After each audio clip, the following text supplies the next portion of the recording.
হাসি, কবে জানবে তুমি, কবে বলবো আমি, কেউ আছে। আজ সকালে ভিডিওটা না একদম ব্রেকফাস্ট থেকেই শুরু করছি।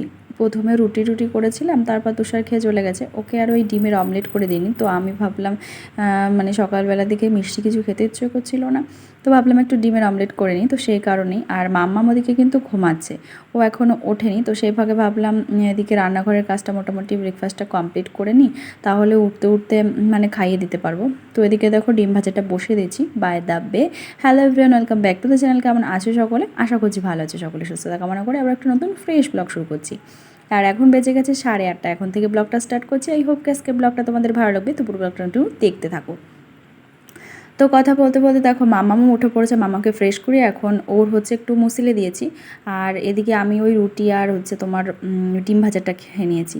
নিয়ে এখন বাকি যে বাদবাকি কাজগুলো আছে সেগুলোই সারছি। রান্নাঘরটা প্রথমে পরিষ্কার করে নিলাম, কেননা রুটি করলে যে পরিমাণে রান্নাঘর নোংরা হয় তার বলার কথা না। তো গ্যাসটাকে 3-4 বার মুছতেই হয়। তো এদিকে দেখো গ্যাস ট্যাস মশা কমপ্লিট, ওদিকে বাসনটাও মেজে এখন বাইরের ওই দিকের ইয়েটা ঝাড় দেওয়া, মানে তুষার যাওয়ার আগে ঝাড় দিয়ে নিয়েছিলাম, কিন্তু ধোয়া আর হয়নি। তো জল যেহেতু এসছে তো ধুয়ে নিই।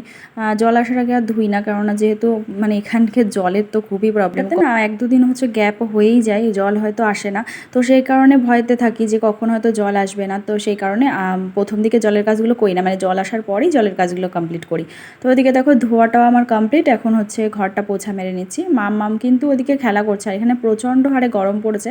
তাই সিলিং ফ্যানটা তো কাজ করে না, এই দুটো স্ট্যান্ড ফ্যান মামার ওদিকে দিয়ে দিয়েছি। আর ওই সাথে কি বলতো, স্ট্যান্ড ফ্যান যেহেতু চলে না, ওটা খুব মানে ডিহাইড্রেট করে দেয় শরীরটা। তো সেই কারণে মামামের একটু ডিহাইড্রেশনের প্রবলেম হয়ে যাচ্ছে, আগেই বলেছিলাম। মানে বারবার জল খাতে। আর ওর একটা সমস্যা কি বলতো, ওর কাছে জল আমি যদি দিয়েই কাজ করি না, কাজ করতে আসি ধরো, ওর কাছে জল রেখে আসি, আর সেই জলগুলো বিছানাতে ভরিয়ে পুরো একদম বাজে অবস্থা করে দেয়। মানে খাই তো না, পুরো ওইগুলো দিয়ে চা করবে, মানে যেহেতু ওই যে বাচ্চা কাচ্চারা যেরকম খেলে, রান্নাবাটি খেলে, তো সেরকম। তো এদিকে দেখো কথা বলতে বলতে আমার মোছা প্রায় কমপ্লিট। এখন জামা কাপড়গুলো কাচলেই ব্যাস সকালের কাজগুলো কমপ্লিট হয়ে যাবে। তো এদিকে তো জামা কাপড় কেচে নিয়েছি, আর এখন কেচে মেলে দিচ্ছি।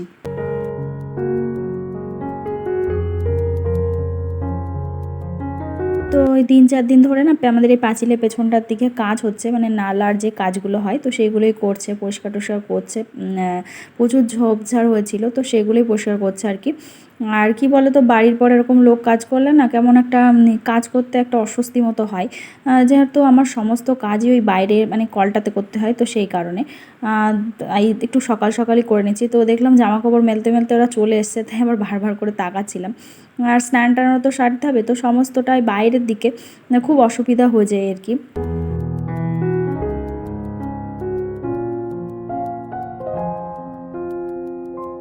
তো জামা কাপড় টাপড় মেলে দিয়ে মামামকে স্নান করিয়েছি, আর এখন নিজেও স্নান করে চলে এসেছি। আর আজকে একটু শ্যাম্পু করেছিলাম, তো চুলগুলো একদমই ভেজা। আজকে আর ওই হেয়ার ড্রায়ার দিয়ে চুলটা শুকায়নি। কি বলতো, এখন গরম পড়ে গেছে না, আর হেয়ার ড্রায়ার দিয়ে চুল শুকালে না মাথার মধ্যে কেমন একটা সেই করে। তো সেই কারণে আর আজকে তেমন কিছু রান্নাও করব না, ওই টক ডাল করবো আর একটু হচ্ছে আলু সিদ্ধ দেবো, ব্যাস। আজকে এক জায়গায় যাওয়ার প্রোগ্রাম আছে, মানে ওর অফিসের একটু অনুষ্ঠান আছে, তো সেখানেই যাবো। তো সেই জন্য মামামের ড্রেস, আমার ড্রেস সমস্ত কিছু বের করে রেখে দিলাম। আর এদিকে রান্নাবান্না কমপ্লিট করে এখন চলে এসেছি হচ্ছে একটু সাজুগুজু করতে। সাজুগুজু বলতে কিছুই না, ওই একটু হাতে একটু কিছু পরলাম আর একটু কানের টানের পাল্টালাম। আর মাম্মাম এদিকে দেখো নেল পালিশ পরছে, মানে আমি নেল পালিশ পরছি, তো সেইটা দেখে ওর একটু মানে বায়না হচ্ছে যে পরবে। ওকে ফার্স্টই পরালাম, কোনো দিন পরাই না, যেহেতু কেমিক্যাল দেওয়া থাকে সেই কারণে। তো খাওয়া দাওয়া কমপ্লিট করে দেখো এখন রেডিও হয়ে নিয়েছি। মাম্মাম, আমি এই শাড়িটাই পরেছি।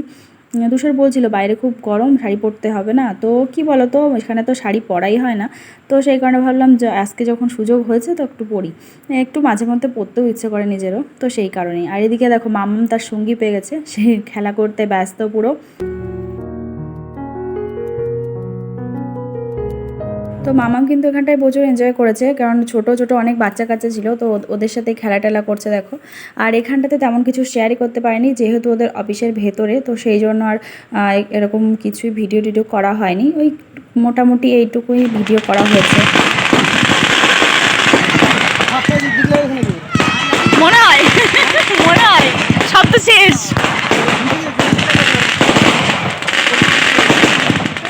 অনুষ্ঠান অনুষ্ঠান শেষ হতে হতে 8:30 9টা মতো বেজে গেছিলো। তারপর বাড়িতে চলে এসেছি, আর এখন দেখো বাইরে এসে বসে রয়েছি। কী বলো তো, আমাদের মানে চাবি, ঘরের চাবিটা না ও তুষারের পকেটে ছিল, তো কী করে জানি হারিয়ে গেছে। তো ও আবার দ্বিতীয়বার গেছিলো খুঁজতে, কিন্তু ওখানে কি আর গিয়ে খুঁজে পাওয়া যায়? তো বাধ্য হয়ে তালাটা ভাঙতেই হয়েছে। আর এই দেখো তালাটা ভেঙে পুরো একদম বাজে অবস্থা, ফালতু ফালতু একটা তালা নষ্ট হলো। মানে আমারই বুদ্ধির ভুল, যদি চাবিটা আমি ব্যাগ নিয়ে যেতাম তাহলে ভালো হতো। ও আসলে জিনিসপত্র না ঠিকঠাকভাবে রাখতে পারে না, এই কারণেই। আগেও একদিন হয়েছে এরকম, চাবিটা মানে পড়েছে, আমি আবার খুঁজে পেয়েছি। তো যাই হোক, আর কি করা যাবে। তো এখন খাওয়া দাওয়া কমপ্লিট, খাওয়া দাওয়া বলতে ওখান থেকেই নিয়ে এসেছিলাম বিরিয়ানি, তো সেটা এখন খেয়ে নিয়েছে। আর মামাকে একটু সুজি খাইয়ে দিয়েছিলাম, কারণ এখানকার বিরিয়ানি খুব স্পাইসি, তো সেই কারণে আর মামামকে দিইনি। আর খাওয়া দাওয়া কমপ্লিট করে এখন ওই 11টা মতো বেজে গেছে। মামামের চোখে কিন্তু ঘুম নেই, দেখো ও এখন আমার সাথে লুকোচুরি খেলছে। তো যাই হোক, আজকের ব্লগটা এখানে এড করছি, দেখা হচ্ছে একটা নেক্সট ব্লগে। ততক্ষণের জন্য ভালো থেকো, সুস্থ থাকো। আজকের ব্লগটা কেমন লাগলো অবশ্যই কমেন্ট করে জানাতো।